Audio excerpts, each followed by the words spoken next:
পশ্চিম তীরে দখলদার বাহিনীর হামলায় নিহত 4। ইসরায়েলের নিরাপত্তা ইস্যুতে আন্তর্জাতিক চাপ মানতে নারাজ নেতানিয়াহু। গাজায় শান্তিরক্ষী পাঠাতে প্রস্তুত মালয়েশিয়া। গভীর রাতে ইউক্রেনের রাজধানী কিয়েভে রুশ হামলা, নিহত 3, আহত অনেকে। পশ্চিমাদের উদ্বেগ বাড়িয়ে পারমাণবিক শক্তিচালিত ক্রুজ ক্ষেপণাস্ত্রের সফল পরীক্ষা রাশিয়ার। তুরস্কে যুদ্ধবিরতি আলোচনার মধ্যে পাকিস্তান আফগানিস্তান সীমান্তে সংঘাত, 25 জঙ্গি হত্যার দাবি ইসলামাবাদের। অভিযানে পাকিস্তানের 5 সেনা নিহত। যুক্তরাষ্ট্রে শাটডাউনের জেরে বন্ধ খাদ্য সহায়তা কর্মসূচি, বিপাকে নিম্ন আয়ের লাখো মানুষ। জীবিকা নির্বাহে হিমশিম খাচ্ছেন 70,000 সরকারি কর্মকর্তা। এবং জ্যামাইকা উপকূলের দিকে ধেয়ে আসছে ক্যাটাগরি 4 মাত্রা শক্তিশালী হারিকেন ম্যালিসা। কিংস্টন জুড়ে সতর্কতা জারি, নিরাপদ স্থানে সরছেন স্থানীয় সহ পর্যটকরা।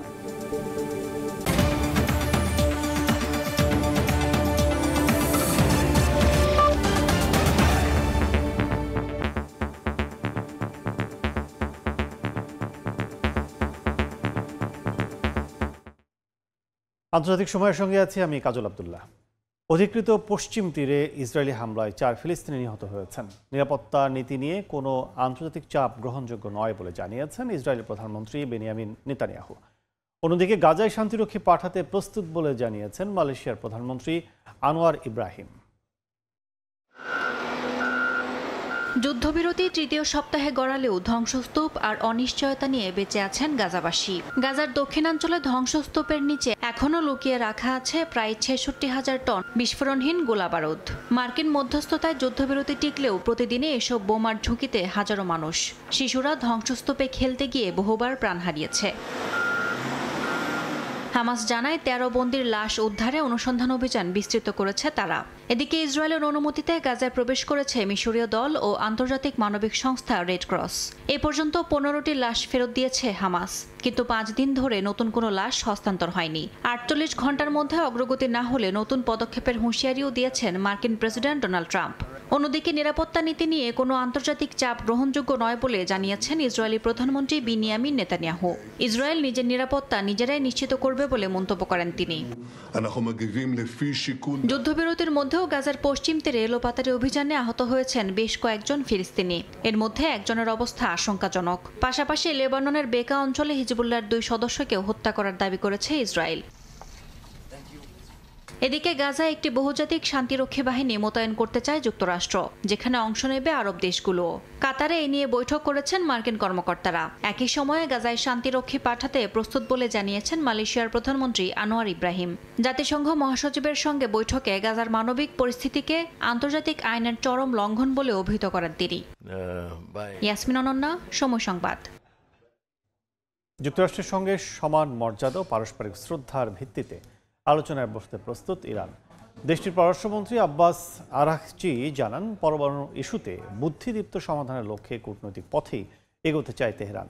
তবে তিনি সতর্ক করে বলেছেন, গেল জুন মাসের ইসরায়েলি মার্কিন আগ্রাসনের পর এখন সামরিক ও সামাজিক উভয় দিক থেকেই আগ্রাসন প্রতিহতে পুরোপুরি প্রস্তুত ইরান। এদিকে IRGCর নৌবাহিনীর প্রধান বলেছেন, পারস্য উপসাগরের নিরাপত্তা কোনো বিদেশি শক্তি নয়, বরং অঞ্চলটির দেশগুলোকেই নিশ্চিত করতে হবে। যুক্তরাষ্ট্রের আধিপত্যবাদী চরিত্রই তেহরানের সঙ্গে বিরোধের মূল কারণ বলে দাবি করেছেন ইরানের পররাষ্ট্রমন্ত্রী আব্বাস আরাকচি। স্থানীয় সময় শনিবার এক সাক্ষাৎকারে কড়া ভাষায় তিনি জানান, ইরান নিজের জনগণের অধিকারের বিষয়ে কখনো আপোষ করবে না, কারো প্রভুত্ব বা দমননীতি মেনে নেবে না। তেহরান কখনোই কূটনীতি থেকে মুখ ফিরিয়ে নেয়নি, ভবিষ্যতেও নেবে না বলে মন্তব্য করেন আরাকচি। তিনি জানান, যদি যুক্তরাষ্ট্র আন্তরিকভাবে পারস্পরিক সম্মান ও সমতার ভিত্তিতে আলোচনা চায়, তবে ইরানও প্রস্তুত আছে। আরাকচি আরও জানান, যুক্তরাষ্ট্রের সঙ্গে 5 দফা আলোচনার পর 6ষ্ঠ দফা বৈঠক হওয়ার কথা ছিল জুনের 15 তারিখে। তবে এর আগেই অঘোষিত যুদ্ধ শুরু করে ইসরায়েল। আরাকচি হুঁশিয়ারি দিয়ে বলেন, যুদ্ধ পরবর্তী ইরান সামরিক ও সামাজিক উভয় দিক থেকেই এখন আরও প্রস্তুত।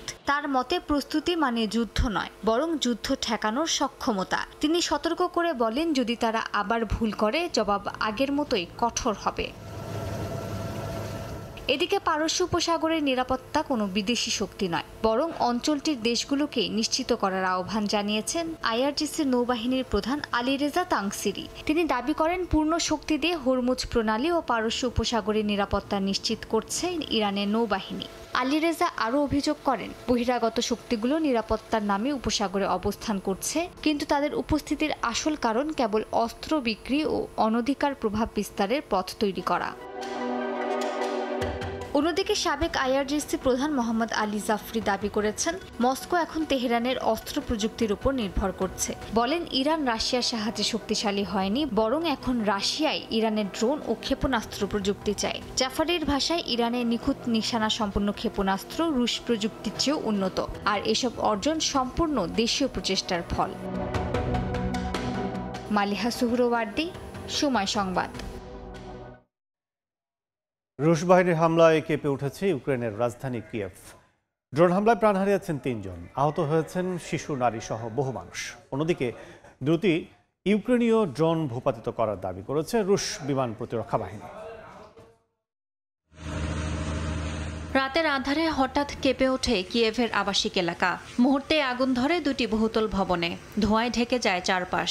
রুশ ড্রোন হামলায় বিধ্বস্ত হয়ে যায় শহরের নানা অংশ। স্থানীয় সময় রোববার ভোরে চালানো এই হামলায় প্রাণ গেছে বেশ কয়েকজনের, আহত হয়েছেন শিশুসহ বহু মানুষ। ইউক্রেনের জরুরি বিভাগ জানায়, ধ্বংসস্তূপ থেকে কয়েকজনকে উদ্ধার করা হয়েছে। আহতদের মধ্যে কয়েকজনের অবস্থা আশঙ্কাজনক বলেও জানায় প্রশাসন। ইউক্রেনীয় সেনাদের দাবি, 5টি এলাকায় রুশ হামলা প্রতিহত করেছে তারা। এক রাতে 101টি ড্রোন নিক্ষেপ করেছে রাশিয়া, যার মধ্যে 90টি প্রতিহত করার দাবি জানিয়েছে ইউক্রেনীয় সেনারা। দেশজুড়ে ক্ষেপণাস্ত্র ও ড্রোন হামলায় বিদ্যুৎ কেন্দ্র, রেললাইন ও জ্বালানি স্থাপনা ক্ষতিগ্রস্ত হয়। পাল্টা আঘাতে রুশ ট্যাঙ্ক ও সাঁজোয়া যান ধ্বংসের দাবিও জানায় তারা।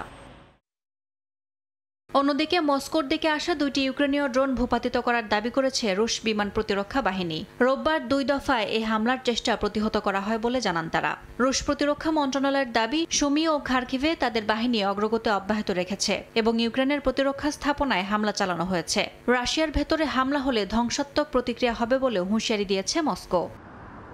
ইয়াসমিন অনন্যা, সময় সংবাদ। পারমাণবিক শক্তিচালিত ক্রুজ ক্ষেপণাস্ত্রের সফল পরীক্ষা চালিয়েছে রাশিয়া। এটি যে কোনো প্রতিরক্ষা ব্যবস্থা ফাঁকি দিতে সক্ষম বলে দাবি মস্কোর। বুরেভেস্তনিক ক্ষেপণাস্ত্রটি মোতায়েনের প্রস্তুতি নেওয়া হচ্ছে বলেও জানিয়েছে প্রেসিডেন্ট ভ্লাদিমির পুতিন। গেল 21 অক্টোবর বুরেভেস্তনিক ক্রুজ ক্ষেপণাস্ত্রের সর্বশেষ পরীক্ষা চালায় রাশিয়া। 14,000 কিলোমিটার পথ অতিক্রম ও প্রায় 15 ঘন্টা আকাশে অবস্থান করে ক্ষেপণাস্ত্রটি। পরীক্ষাটি সফল হয়েছে বলে জানান রুশ সামরিক বাহিনীর chief of general staff Valery Gerasimov. তার ভাষ্য মতে, এই ক্ষেপণাস্ত্রে এমন প্রযুক্তি ব্যবহার করা হয়েছে যা বর্তমানের যে কোনো প্রতিরক্ষা ব্যবস্থা এড়াতে পুরোপুরি সক্ষম। ইউক্রেন যুদ্ধের দায়িত্বে থাকা জেনারেলদের সঙ্গে বৈঠকে রুশ প্রেসিডেন্ট ভ্লাদিমির পুতিন বলেন, এমন অস্ত্র বিশ্বে আর কারো কাছে নেই। তিনি উল্লেখ করেন, রুশ বিজ্ঞানীরা একসময় ভেবেছিলেন এমন ক্ষেপণাস্ত্র তৈরি করা অসম্ভব, কিন্তু এখন সফলভাবে তা বাস্তবে রূপান্তরিত করেছে রাশিয়া। ক্ষেপণাস্ত্রটি মোতায়েনের প্রস্তুতি নেওয়া হচ্ছে বলে জানিয়েছেন প্রেসিডেন্ট পুতিন। এই ক্ষেপণাস্ত্রকে রাশিয়ার কৌশলগত অস্ত্র ভাণ্ডারের পরবর্তী প্রজন্ম বলে অভিহিত করা হচ্ছে। পারমাণবিক শক্তিতে চালিত হওয়ায় এর পাল্লা মূলত সীমাহীন। একই সঙ্গে এটি যে কোনো ক্ষেপণাস্ত্র প্রতিরক্ষা ব্যবস্থা ভেদ করে লক্ষ্যবস্তুতে পৌঁছাতে সক্ষম বলে দাবি মস্কোর। সম্প্রতি পুতিন বলেছেন, রাশিয়ার পারমাণবিক প্রতিরোধ সক্ষমতা এখন বিশ্বের সবচেয়ে আধুনিক, এমনকি যুক্তরাষ্ট্রকেও ছাড়িয়ে গেছে তাদের প্রযুক্তি। পরিসংখ্যান বলছে, বিশ্বের মোট পারমাণবিক অস্ত্রের 87%ই রাশিয়া ও যুক্তরাষ্ট্রের হাতে, যা দিয়ে পৃথিবীকে একাধিকবার ধ্বংস করা সম্ভব। ইয়াসিন মোহাম্মদ জিসান, সময় সংবাদ। তুরস্কের ইস্তাম্বুলে চলমান শান্তি আলোচনার মাঝেই পাকিস্তান ও আফগানিস্তানের সীমান্ত এলাকায় ভয়াবহ সংঘর্ষের ঘটনা ঘটেছে। এই সংঘাতে পাকিস্তানি সেনাবাহিনীর 5 সদস্য ও 25 জঙ্গি নিহত হয়েছেন। রোববার পাকিস্তানি সেনাবাহিনীর আন্তঃবাহিনী জনসংযোগ পরিদপ্তরে এক বিবৃতিতে এ তথ্য জানানো হয়েছে। এদিকে পাকিস্তানের সঙ্গে কৌশলগত সম্পর্ক বাড়াতে চায় যুক্তরাষ্ট্র, তবে ভারতের সঙ্গে সম্পর্কের ক্ষতি করে নয় বলে জানান মার্কিন পররাষ্ট্রমন্ত্রী। শান্তি আলোচনার মধ্যেই পাকিস্তান আফগানিস্তানের সীমান্ত এলাকায় নতুন করে সংঘর্ষ হয়েছে। এতে নিহত হয়েছেন পাকিস্তানের সেনাবাহিনীর কয়েকজন সদস্য এবং জঙ্গিরা। স্থানীয় সময় রোববার পাকিস্তান সেনাবাহিনীর আন্তঃবাহিনী গণসংযোগ পরিদপ্তরের এক বিবৃতিতে এ তথ্য জানানো হয়। ISPR এর বিবৃতিতে বলা হয়, শুক্র ও শনিবারের আফগানিস্তানের ভূখণ্ড থেকে সীমান্ত পেরিয়ে পাকিস্তানের কুররাম ও উত্তর ওয়াজিরিস্তান জেলায় অনুপ্রবেশের চেষ্টা করে জঙ্গিরা। পাকিস্তানের উত্তর পশ্চিম সীমান্তের দুর্গম ওই এলাকায় সশস্ত্র বাহিনীর বাধায় জঙ্গিদের অনুপ্রবেশ বন্ধ করা হয়। হামলাকারীরা ফিতনা আল খারিজ গোষ্ঠীর সদস্য বলেও উল্লেখ করা হয় বিবৃতিতে। পাকিস্তান সেনাবাহিনীর আন্তঃবাহিনী জনসংযোগ পরিদফতরের বিবৃতিতে আরও বলা হয়, জঙ্গিদের অনুপ্রবেশের এই চেষ্টা আফগানিস্তান সরকারের উদ্দেশ্য নিয়ে সন্দেহ তৈরি করেছে। তবে এ বিষয়ে আফগানিস্তানের তালেবান সরকারের মুখপাত্র ও প্রতিরক্ষা মন্ত্রণালয় তাৎক্ষণিকভাবে কোনো সাড়া দেয়নি বলে জানায় ব্রিটিশ বার্তা সংস্থা রয়টার্স।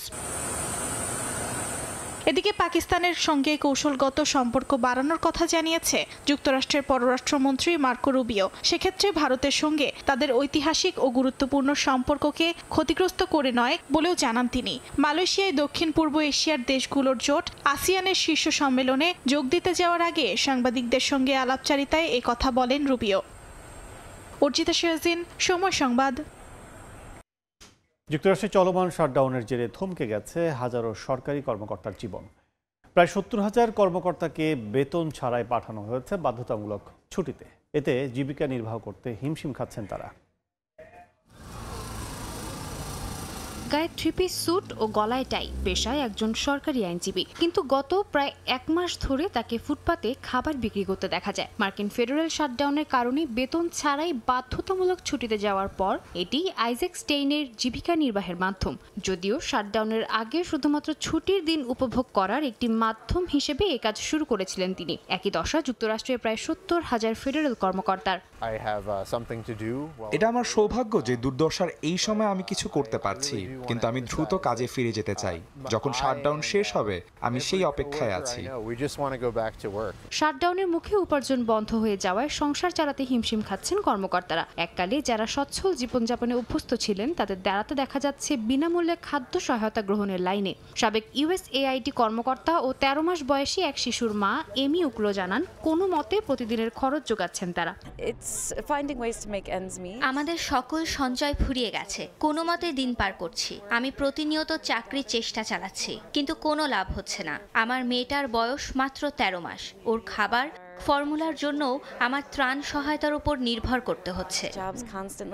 এ অবস্থায় অসহায় কর্মীরা চাইছেন দ্রুত কাজে ফিরে যেতে। রাজনৈতিক কোন্দলের মুখে নিজেদের স্বাভাবিক জীবন হারাতে চান না তারা। আলোচনার মাধ্যমে তাই সমস্যা সমাধানের জন্য সরকারের প্রতি আহ্বান জানান। সাদিয়া তাসনিম, সময় সংবাদ। যুক্তরাষ্ট্রে চলমান ফেডারেল শাটডাউনের কারণে খাদ্য সহায়তা কর্মসূচি বন্ধ হয়ে গেছে। এতে বিপাকে পড়েছে নিম্ন আয়ের লাখো মানুষ। সরকারি অচলাবস্থায় সমাজ কল্যাণমূলক নানা কর্মসূচির তহবিলও বন্ধ হয়ে গেছে। গণমাধ্যমগুলো বলছে, যদি শাটডাউন নভেম্বর পর্যন্ত চলতে থাকে তাহলে পুরো মাসের জন্য ভর্তুকি দেয়া সম্ভব হবে না। এর মধ্যে 8টি অঙ্গরাজ্যে 9টি ফুড ব্যাংক জানিয়েছে তারা বাড়তি চাহিদা মেটাতে হিমশিম খাবে। পশ্চিম ভার্জিনিয়ার একটি খাদ্য সংস্থা জানিয়েছে, খাদ্যের দাম এবং চাহিদা বাড়ায় তাদের বাজেটে ঘাটতি দেখা দিয়েছে।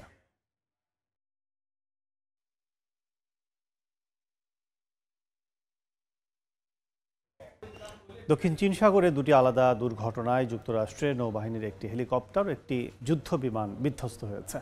দুর্ঘটনার পরেই জীবিত উদ্ধার করা হয়েছে সব ক্রুকে। নৌবাহিনীর তথ্য অনুযায়ী রোববার স্থানীয় সময় দুপুর 2:30টার দিকে বিমানবাহী রণতরী USS নিমিৎজ থেকে নিয়মিত অভিযানের সময় বিধ্বস্ত হয় MH-60 আর শিহক হেলিকপ্টারটি। 3 ক্রু সদস্যকে দ্রুত উদ্ধার করা হয়। ওই ঘটনার আধা ঘন্টা পরে একই রণতরী থেকে উড্ডয়নরত একটি যুদ্ধ বিমানও বিধ্বস্ত হয়। 2 জন পাইলট প্যারাশুট নিয়ে সাগরে ঝাঁপ দেন, পরে তাদেরকেও উদ্ধার করা হয়েছে।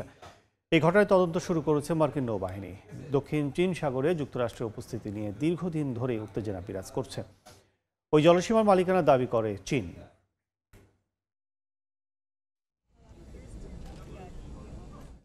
এবার যুক্তরাষ্ট্রের পেনসিলভেনিয়ার লিঙ্কন বিশ্ববিদ্যালয়ে বন্দুকধারী গুলিতে একজন নিহত হয়েছেন। আহত হয়েছেন আরও অন্তত 6 জন।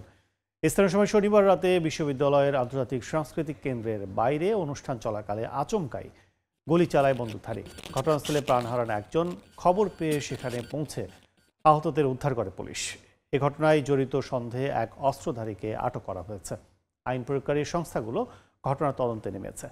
বিশ্ববিদ্যালয়ের শিক্ষার্থী ও কর্মীদের নিরাপত্তার জন্য গভর্নর জশ সাপিরো এবং স্থানীয় প্রশাসন সর্বোচ্চ সহায়তার ঘোষণা দিয়েছেন। নিরস্ত্রীকরণের অংশ হিসেবে তুরস্ক থেকে সরে যাওয়ার ঘোষণা দিয়েছে সশস্ত্র গোষ্ঠী পিকেকে। স্থানীয় সময় রোববার গোষ্ঠীটি জানায়, সরকারের সঙ্গে সমন্বয় করে নিরস্ত্রীকরণ প্রক্রিয়ার অংশ হিসেবে তারা তুরস্ক থেকে নিজেদের প্রত্যাহার করছে। সমাজে অন্তর্ভুক্তির জন্য সরকার যেসব পদক্ষেপ নেয়ার প্রতিশ্রুতি দিয়েছিল সেগুলোর দ্রুত বাস্তবায়নের তাগিদ দিয়েছে সংগঠনের সদস্যরা। কারাবন্দী নেতা আবদুল্লাহ ওজালান সশস্ত্র সংগ্রাম বন্ধের আহ্বান জানানোর পর এবছরের মে মাসে গোষ্ঠীটি অস্ত্র সমর্পণের ঘোষণা দেয়।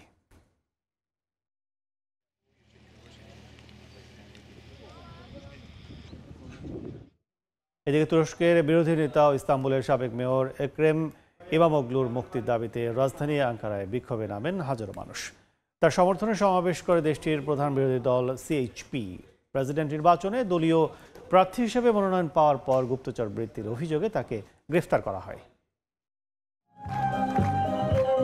ইস্তাম্বুলের প্রধান আদালত ভবনের সামনে সমবেত হন হাজারো আন্দোলনকারী। ইস্তাম্বুলের বহিষ্কৃত মেয়র ইমামোগলুর মুক্তির দাবিতে বিক্ষোভ করেন শত শত মানুষ। এ সময় ইমামোগলুর রাজনৈতিক অধিকার পুনর্বহালের দাবি তোলে দেশটির প্রধান বিরোধী দল সিএইচপি। বিদেশি গোয়েন্দা সংস্থার হয়ে কাজ করার অভিযোগে গ্রেফতারকৃত এক ব্যবসায়ীর সঙ্গে যোগাযোগ রাখার অভিযোগ ওঠে ইমামোগলুর বিরুদ্ধে। এরপর গুপ্তচর বৃত্তির মামলায় তাকে আটক করা হয়। তদন্ত কর্মকর্তারা বিষয়টিকে রাষ্ট্রীয় নিরাপত্তা সংশ্লিষ্ট মামলা হিসেবে বিবেচনা করে তাকে আদালতে হাজির করেন। ইমামোগলুর গ্রেফতার তুরস্ক জুড়ে রাজনৈতিক উত্তেজনা বাড়িয়েছে। সমর্থকরা জানিয়েছেন গণতন্ত্র রক্ষায় তারা শান্তিপূর্ণ আন্দোলন চালিয়ে যাবেন এবং আসন্ন নির্বাচনে জনগণের রায় হবে এই সংকটের চূড়ান্ত জবাব। আমি এখানে আমাদের প্রেসিডেন্ট পদপ্রার্থী ইমামোগলুর বিরুদ্ধে চলা অন্যায়ের প্রতিবাদ জানাতে এসেছি। আমি বিশ্বাস করি শেষ পর্যন্ত তাকে সমর্থন করা জরুরি, কারণ এটি জনগণের ইচ্ছার বিরুদ্ধে সরাসরি অন্যায়। 2019 সালে ইস্তাম্বুলের মেয়র হিসেবে দায়িত্ব নেওয়ার পর থেকে ব্যবসায়ী থেকে রাজনীতিক হিসেবে উত্থান ঘটে ইমামোগলুর। সিএইচপির পক্ষ থেকে এরই মধ্যে আগামী প্রেসিডেন্ট নির্বাচনে প্রধান প্রার্থী হিসেবে তাকে মনোনয়ন দেওয়া হয়েছে। ইয়াসিন মোহাম্মদ জিসান, সময় সংবাদ। ভারতীয় ধনকুবের গৌতম আদানিকে ঋণের চাপ থেকে বাঁচাতে $390 কোটি দেওয়ার পরিকল্পনা করেছিল মোদী সরকার। সরকারি গোপন নথির বরাতে এই তথ্য দিয়েছে দ্য ওয়াশিংটন পোস্ট। গণমাধ্যমটি বলছে, গেল মে মাসে ভারতের অর্থ মন্ত্রণালয়ের department of financial services DFS রাষ্ট্রায়ত্ত life insurance corporation of India এলআইসির মাধ্যমে আদানি গ্রুপে প্রায় $390 কোটি বিনিয়োগের পরিকল্পনা করে। তবে দরিদ্র গ্রামীণ জনগোষ্ঠীকে জীবন বীমা সেবা দিয়ে থাকে এলআইসি। গত বছর যুক্তরাষ্ট্রের আদালতে ঘুষ ও জালিয়াতির মামলায় অভিযুক্ত হন গৌতম আদানি। প্রায় $9,000 কোটি মালিক হলেও আমেরিকা ও ইউরোপের বড় ব্যাংকগুলো তাকে ঋণ দিতে গড়িমসি করছিল।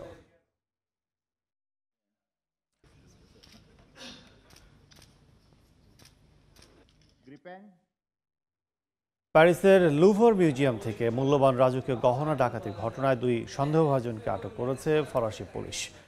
স্থানীয় সময় শনিবার সন্ধ্যায় 2 সন্দেহভাজনকে আটকের পর হেফাজতে নেওয়া হয়।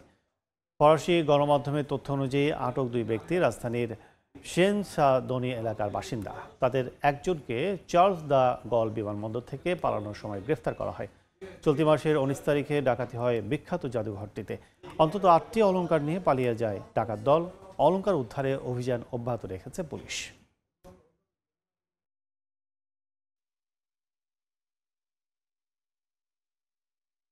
জ্যামাইকার নিকটবর্তী এলাকায় ধেয়ে যাচ্ছে শক্তিশালী হ্যারিকেন মেলিসা।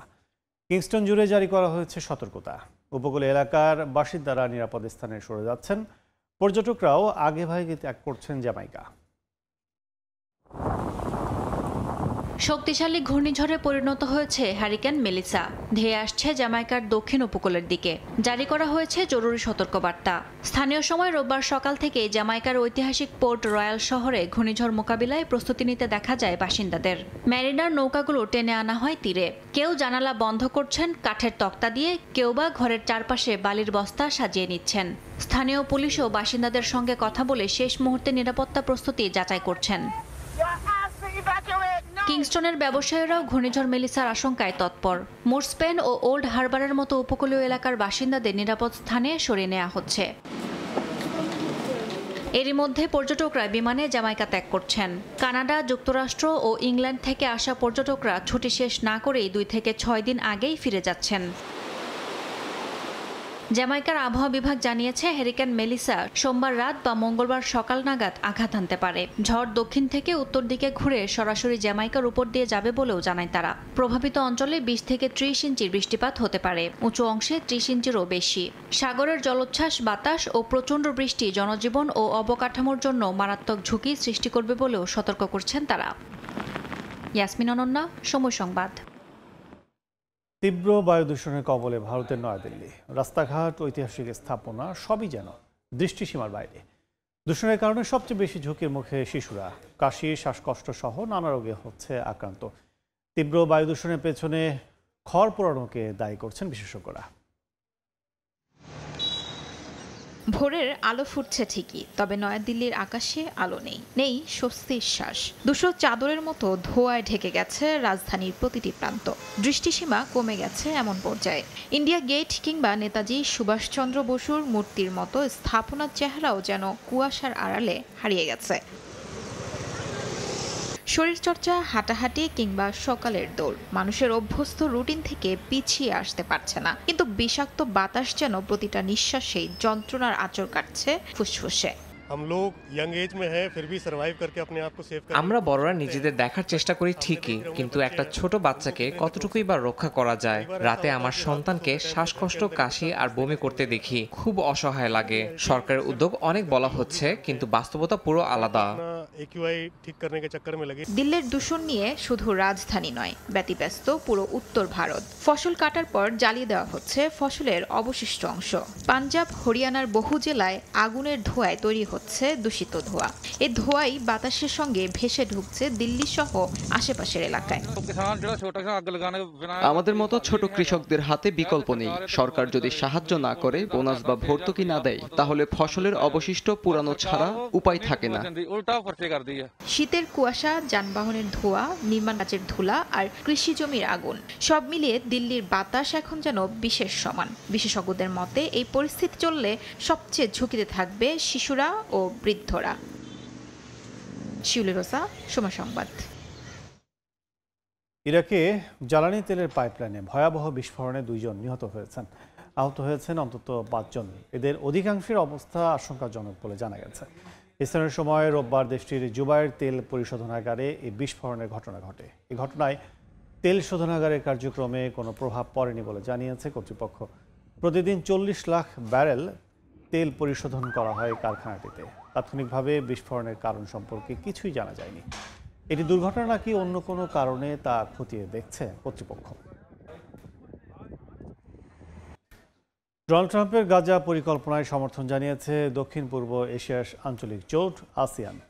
মালয়েশিয়ায় 47তম শীর্ষ সম্মেলন আসিয়ানভুক্ত দেশগুলোর পাশাপাশি যোগ দিয়েছেন চীন, ভারত, জাপান সহ প্রায় 30 দেশের রাষ্ট্র ও সরকার প্রধান।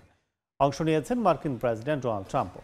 সম্মেলনে পূর্ব তিমুর আসিয়ানের 11তম সদস্য হিসেবে আনুষ্ঠানিকভাবে অন্তর্ভুক্ত হয়। সম্মেলনের ফাঁকে ট্রাম্পের সভাপতিত্বে থাইল্যান্ড, কম্বোডিয়ার মধ্যে শান্তি চুক্তি স্বাক্ষরিত হয়েছে। স্থানীয় সময় রোববার কুয়ালালামপুর বিমানবন্দরে অবতরণ করে মার্কিন প্রেসিডেন্ট ডোনাল্ড ট্রাম্পকে বহনকারী বিমান। তাকে স্বাগত জানান মালয়েশিয়ার প্রধানমন্ত্রী আনোয়ার ইব্রাহিম। দেয়া হয় লাল গালিচা সংবর্ধনা। এ সময় উচ্ছ্বাস প্রকাশ করতে দেখা যায় ট্রাম্পকে। পরে দক্ষিণ পূর্ব এশিয়ার আঞ্চলিক জোট আসিয়ানের 47তম শীর্ষ সম্মেলনে যোগ দেন মার্কিন প্রেসিডেন্ট। উদ্বোধনী অধিবেশনে গাজা যুদ্ধে ট্রাম্পের পরিকল্পনায় সমর্থন জানিয়ে মার্কিন প্রেসিডেন্টের উদ্যোগের ভূয়সী প্রশংসা করেন আসিয়ান নেতারা। ট্রাম্পের এই পদক্ষেপ বিশ্বকে এক ঝলক আশার আলো দেখিয়েছে বলে মন্তব্য করেন মালয়েশিয়ার প্রধানমন্ত্রী আনোয়ার ইব্রাহিম। এছাড়া মিয়ানমার ইস্যুতে সহিংসতা ও মানবিক সংকট প্রশমনে আসিয়ান কাজ করছে বলেও উল্লেখ করেন তিনি। 3 দিনব্যাপী সম্মেলনে এবারের মূল আলোচ্য বিষয় বহুপাক্ষিক বাণিজ্য, নতুন অর্থনৈতিক অংশীদারিত্ব এবং কার্বন নিঃসরণ শূন্যে নামিয়ে আনার লক্ষ্যে যৌথ কৌশল নির্ধারণ। সম্মেলনে আসিয়ানভুক্ত দেশগুলোর পাশাপাশি অংশ নিচ্ছেন যুক্তরাষ্ট্র, চীন, ভারত, জাপান, দক্ষিণ Korea, Australia, Canada, New Zealand, Russia ও ইউরোপীয় ইউনিয়ন সহ প্রায় 30 দেশের রাষ্ট্র ও সরকার প্রধান। সম্মেলনে এশিয়ার সবচেয়ে ছোট দেশ পূর্ব তিমুর আসিয়ানের 11তম সদস্য হিসেবে আনুষ্ঠানিকভাবে অন্তর্ভুক্ত হয়। থাইল্যান্ড, কম্বোডিয়ার মধ্যে শান্তি চুক্তি স্বাক্ষর অনুষ্ঠানে সভাপতিত্ব করেন ট্রাম্প। দিনটাকে ঐতিহাসিক আখ্যা দেন তিনি। কম্বোডিয়া, থাইল্যান্ড ও মালয়েশিয়ার সঙ্গে বেশ কয়েকটি কয়েকটি অর্থনৈতিক চুক্তিও স্বাক্ষর করেন মার্কিন প্রেসিডেন্ট। এ সময় বন্ধু হিসেবে সবসময় পাশে থাকার কথা জানিয়ে ট্রাম্প বলেন, যুক্তরাষ্ট্র বাধাহীন মুক্ত ইন্দো প্যাসিফিক অঞ্চলের প্রতি অঙ্গীকারবদ্ধ। এদিকে ট্রাম্পের সফর ঘিরে বিক্ষোভ হয়েছে কুয়ালালামপুরে। এতে বিভিন্ন শ্রেণী পেশার মানুষ যোগ দেন। মালয়েশিয়ার পর 6 দিনের এশিয়া সফরের অংশ হিসেবে জাপান ও দক্ষিণ কোরিয়া যাবেন ট্রাম্প। এই সফরে চীনা প্রেসিডেন্ট শি জিনপিং এর সঙ্গে বৈঠকের কথা রয়েছে তার। নাসরিন রুমি, সময় সংবাদ। দীর্ঘ 5 বছর বন্ধ থাকার পর পুনরায় শুরু হয়েছে ভারত ও চীনের মধ্যে সরাসরি বিমান চলাচল। স্থানীয় সময় রাত 10টায় কলকাতা থেকে গুয়াংঝুতে প্রথম দৈনিক ফ্লাইটটি পরিচালনা করে ভারতের সবচেয়ে বড় বাণিজ্যিক উড়োজাহাজ সংস্থা ইন্ডিগো। ইন্ডিগো প্রথম ফ্লাইটটি পরিচালনা করেছে কলকাতা থেকে গুয়াংঝুর পথে। রাজধানী নয়াদিল্লি থেকে সাংহাই ও গুয়াংঝুর অতিরিক্ত ফ্লাইট নভেম্বর থেকে চালু হবে। আঞ্চলিক প্রভাব বিস্তারের ক্ষেত্রে বিশ্বের 2 জনবহুল দেশ ভারত ও চীন একে অপরের কৌশলগত প্রতিদ্বন্দ্বী। 2020 সালের সীমান্ত সংঘাতের পর 2 দেশের বিমান যোগাযোগ বন্ধ ছিল। তবে সাম্প্রতিক উষ্ণ রাজনৈতিক পরিস্থিতির কারণে পদক্ষেপ নেওয়া হয়েছে। ভারত সরকার বলছে, নতুন করে ফ্লাইট চলাচল শুরু হওয়ার বিষয়টি 2 দেশের জনগণের মধ্যে যোগাযোগ বাড়ানোর পাশাপাশি দ্বিপক্ষীয় সম্পর্ককে ধীরে ধীরে স্বাভাবিক করার ক্ষেত্রে ভূমিকা রাখবে।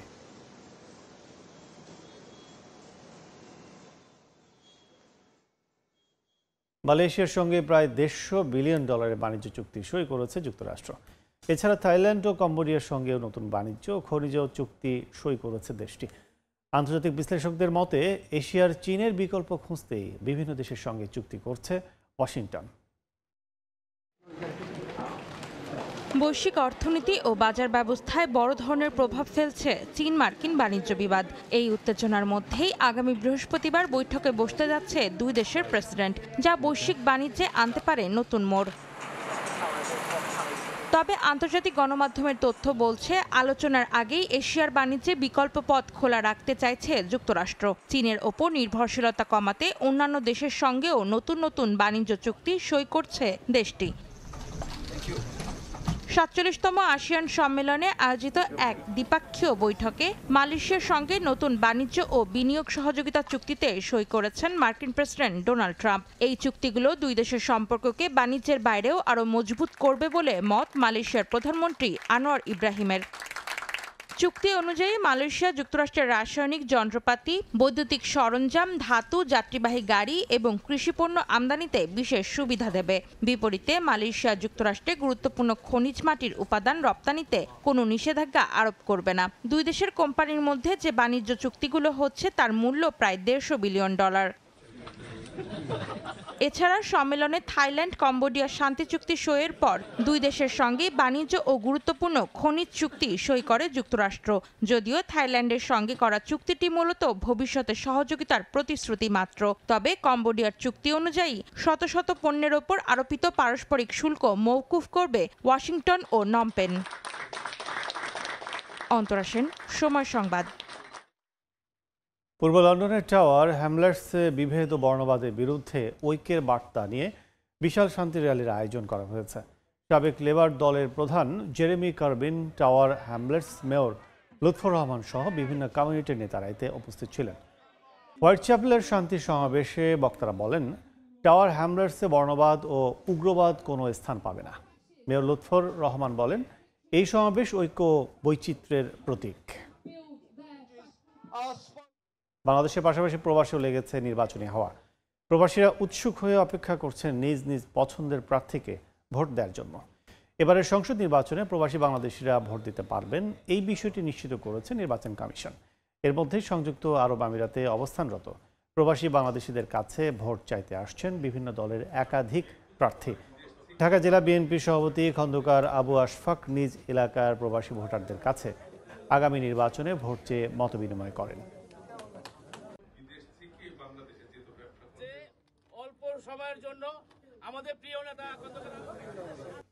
জার্মানিতে পারমাণবিক বিদ্যুৎ উৎপাদন কেন্দ্রের 2 কুলিং টাওয়ার বিস্ফোরণের মাধ্যমে গুঁড়িয়ে দিয়েছে স্থানীয় প্রশাসন। দেশটির বায়ার্ন অঙ্গরাজ্যের 160 মিটার উচ্চতার টাওয়ার 2টির বিস্ফোরণ দেখতে ভিড় করেন হাজারো বাসিন্দা। অনেকেই আবেগে আপ্লুত হয়ে পড়েন। জার্মানি থেকে বিস্তারিত জানাচ্ছেন বিটু বড়ুয়া। জার্মানিতে একের পর এক বন্ধ করে দেয়া হচ্ছে পারমাণবিক বিদ্যুৎ কেন্দ্র। দেশটির বায়ার্ন অঙ্গরাজ্যের গুন্ট রেমিংয়েনে গেল 50 বছর ধরে জ্বালানি শক্তির যোগান দিয়ে আসা পারমাণবিক বিদ্যুৎ উৎপাদন কেন্দ্রের 2টি কুলিং টাওয়ার বিস্ফোরণের মাধ্যমে গুড়িয়ে দিয়েছে স্থানীয় প্রশাসন। 160 মিটার উচ্চতার 56,000 টন ভারী বিশাল টাওয়ার দুটিকে শেষবারের মতো দেখতে ভিড় করেন হাজার হাজার মানুষ। এ সময় স্থাপনাটি নিয়ে আবেগ আপ্লুত হয়ে পড়ে স্থানীয় বাসিন্দারা। দীর্ঘদিন ধরে নিজেদেরই অংশ মনে করে টাওয়ার দুটির ধসে পড়া দেখে অনেকেই আবেগ ধরে রাখতে পারেননি। সততার সাথে যদি বলি, এটি গুড়িয়ে দেওয়ায় আমি ভীষণ আবেগতাড়িত হয়েছি। আমি কখনোই দুটো টাওয়ার একসঙ্গে দেখিনি। ওই স্থানে একটু আগে দেখলাম আকাশে শুধু কালো মেঘ। এটি এখন শুধুই ইতিহাস। টাওয়ার দুটো গুড়িয়ে দেয় আমি খুবই দুঃখ পেয়েছি যে এটি আর নেই। ভবিষ্যতে হয়তো জায়গাটিতে মেমোরিয়াল গোছের কিছু একটা দেখব, তবে আমি বুঝি না এটি এখনই কেন করতে হলো। জার্মানির জ্বালানির চাহিদা পূরণে 1966 সালে এই পারমাণবিক বিদ্যুৎ কেন্দ্র নির্মাণ করা হয়। 2023 সালে এর উৎপাদন বন্ধ করে দেয়া হলেও সেখানে এখনো পারমাণবিক আবর্জনা রয়েছে। গুড়িয়ে দেয়া ঐতিহ্যবাহী টাওয়ার দুটির জায়গায় ব্যাটারি দিয়ে তৈরি এনার্জি স্টোর বা মজুত করার পরিকল্পনার কথা জানিয়েছে জার্মানির বিদ্যুৎ ও জ্বালানি উৎপাদনকারী প্রতিষ্ঠান RWE।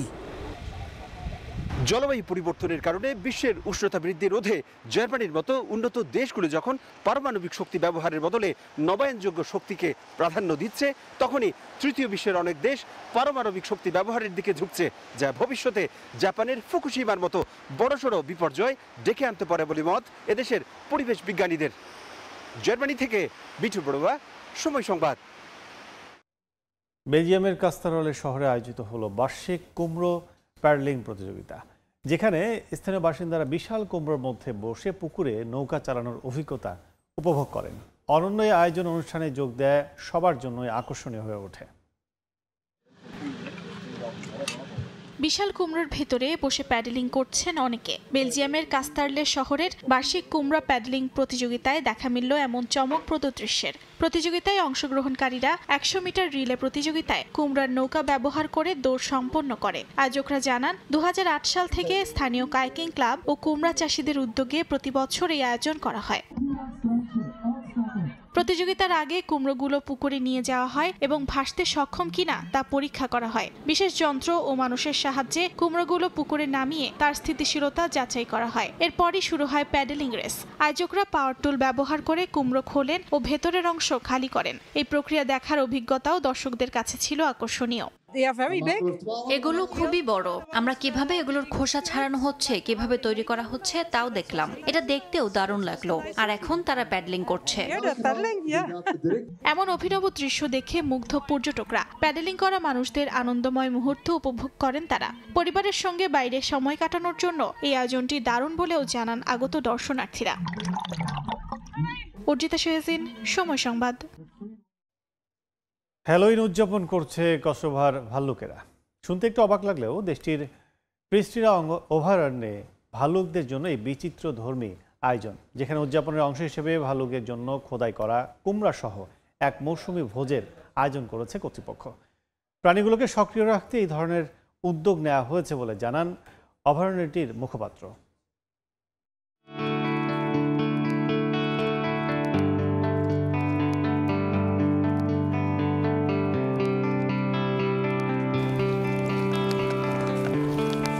চারিদিকে সবুজ বেষ্টিত বনাঞ্চল, তার মধ্যে নির্ভরভাবে খেলা করছে ভাল্লুক।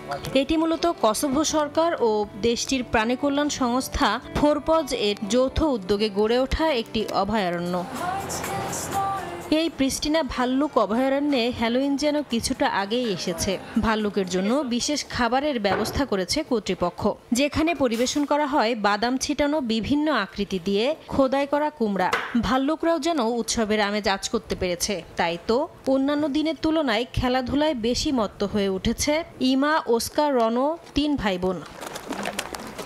2014 সালে ভাল্লুকগুলো উদ্ধার করে এই অভয়ারণ্যে আনা হয়েছিল। কসোভোর দুর্গম অ্যাকার্স্ট পর্বতমালায় জন্ম নেওয়া এই 3 ভাই বোনকে মাত্র 1 মাস বয়সে উদ্ধার করে ফোরপজ নামের সংস্থাটি। মূলত দুটি পরিবার ভাল্লুক শাবকগুলো কিনে বাসায় পালন করছে জানতে পেরে সংস্থাটি এটাতে হস্তক্ষেপ করে এবং অভয়ারণ্যে নিয়ে যায়।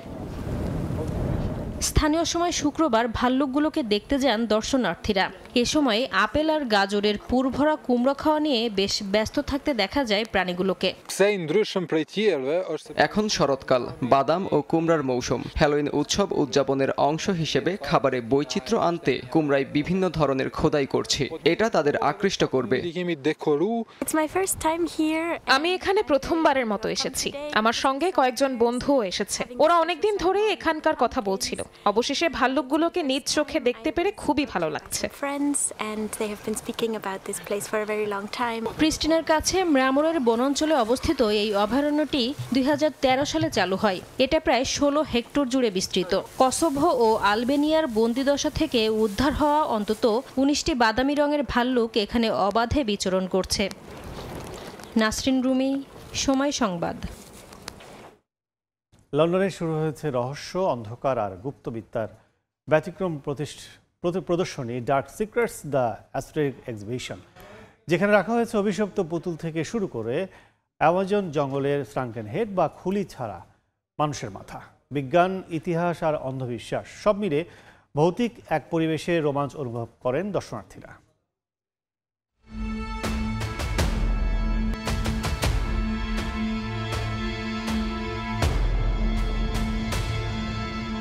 অন্ধকার ঘরে অভিশপ্ত নিষ্পলক চাহনির পুতুল, একপাশে রাখা সারি সারি কাচের বাক্স। ভিতরে বস্তুগুলো দেখলে মনে হতে পারে যেন সরাসরি কোনো ভৌতিক সিনেমা থেকে বেরিয়ে এসেছে। অন্য আরেক কক্ষে সাজানো আছে ওয়াইজা বোর্ড, যা দিয়ে আত্মার সঙ্গে কথা বলার দাবি করেন কেউ কেউ। প্রতিটি বস্তুর সাথে জড়িয়ে আছে ভয় আর রহস্যের অজানা গল্প। এই ভৌতিক জিনিসপত্র রাখা আছে লন্ডনের এক হলে। হ্যালোইন উৎসবকে সামনে রেখে হলটিতে dark secret the esoteric exhibition নামের প্রদর্শনী শুরু হয়েছে। মূল আকর্ষণ ইউরোপের সবচেয়ে বড় অভিশপ্ত পুতুলের সংগ্রহ, যা দর্শকের মনে এক ঠান্ডা স্রোত বইয়ে দেয়। আমি একজন বিজ্ঞানী। এখানে প্রদর্শিত জাদুবিদ্যা বা অভিশাপের রহস্য নয়, বরং এগুলো সংস্কৃতির পটভূমি। বিভিন্ন জনগোষ্ঠীর বিশ্বাসের ইতিহাস এসব বস্তুতে লুকিয়ে আছে। এই কক্ষে আপনি দেখতে পাবেন মিডিয়ামরা কিভাবে অলৌকিক যোগাযোগের ভান করত। আজও এসব কৌশল পুরোপুরি হারিয়ে যায়নি। দর্শকদের আকর্ষণ করছে দুই মাথাওয়ালা ট্যাক্সিডার্মিশিয়াল, পরীর কৃত্রিম কঙ্কাল, এমনকি ভ্যাম্পায়ার শিকারীদের 19 শতকের অস্ত্রের বাক্স। আরও নজর কেড়েছে বিখ্যাত মার্কিন গিটার বাদক জিম্মি হ্যান্ড্রিক্সের জ্যাকেট। ভয়, রহস্য, লোকবিশ্বাস, মানুষের কল্পনা আর ইতিহাস সবকিছু মিলিয়ে তৈরি হয়েছে এই প্রদর্শনী। শিউলি রোজা, সময় সংবাদ। আন্তর্জাতিক সময়ের শীর্ষ সংবাদগুলো জানিয়ে দিচ্ছে আরেকবার। পশ্চিম তীরে দখলদার বাহিনীর হামলায় নিহত 4। ইসরায়েলের নিরাপত্তা ইস্যুতে আন্তর্জাতিক চাপ মানতে নারাজ নেতানিয়াহু। উপত্যকায় শান্তিরক্ষী পাঠাতে প্রস্তুত মালয়েশিয়া। গভীর রাতে ইউক্রেনের রাজধানী কিয়েভে রুশ হামলা, নিহত 3, আহত অনেকে। পশ্চিমাদের উদ্বেগ বাড়িয়ে পারমাণবিক শক্তিচালিত ক্রুজ ক্ষেপণাস্ত্রের সফল পরীক্ষা রাশিয়ার। এবং তুরস্কের যুদ্ধবিরতি আলোচনার মধ্যেই পাকিস্তান আফগানিস্তান সীমান্তে সংঘাত, 25 জঙ্গি হত্যার দাবি ইসলামাবাদের। অভিযানে পাকিস্তানের 5 সেনা নিহত।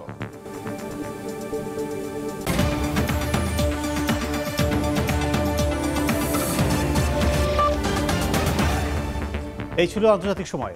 এরপর সকাল 10টার সময় সংবাদের সঙ্গে থাকবেন তুষার ইমন। ধন্যবাদ কাজল। সময় সংবাদ নিয়ে আসছি কিছুক্ষণ পর, সঙ্গে থাকুন সময়ের।